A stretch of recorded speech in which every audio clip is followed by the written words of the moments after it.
আপু বর্তমান সময় সমাজে অনেক কেন না না, এইটা তো কোনো ভালোবাসা পছন্দ, এটা তো বয়স ভেদ করে হয় না। বয়সটা ভেদ করে হয় না, যে কোনো মানুষকে মানুষ ভালোবাসতে পারে, সে যেই হোক। আপনার লাইফে যদি এমন অফার ছবিটি আসে কি করবেন? কেমন offer? আপনার যেটা অনেক বয়স্ক একটা ছেলে দিতে হবে। আমার যে অনেক বয়স্ক একটা ছেলেকে বিয়ে করতে হবে এরকম একটা বিষয়, হ্যাঁ, এরকম আমার যদি এরকম কাউকে পছন্দ হয় আমি করবো। আর যদি ইয়াং ছেলে পছন্দ দেয় ইয়াং ছেলেকে করবো, বয়স্ক ছেলেকে পছন্দ হলে বয়স্ক ছেলেকে করবো। এটা আমার ভাগ্যের উপরে ডিপেন্ড করে, বিয়েটা তো পুরোটাই ভাগ্যের উপরে।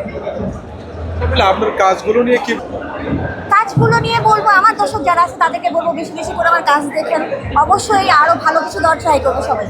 কোন এলাকার ছেলে আপনার খুব ভালো জেলা ভিত্তিক হ্যাঁ, আপনার তো অনেক এলাকা, সবাইকে ভালো লাগে। একটা নির্দিষ্ট জেলা বলেন যে এই জেলাটা খুব হ্যাঁ, ভালো। সব ছেলেরা আমার ফ্যান আছে। আমি কিভাবে বলি, হ্যাঁ আমার উপর কাজ খেয়ে আছে, তো তাদেরকে আমি কিভাবে মন রেখে দিই বলেন তো। Thank you so much.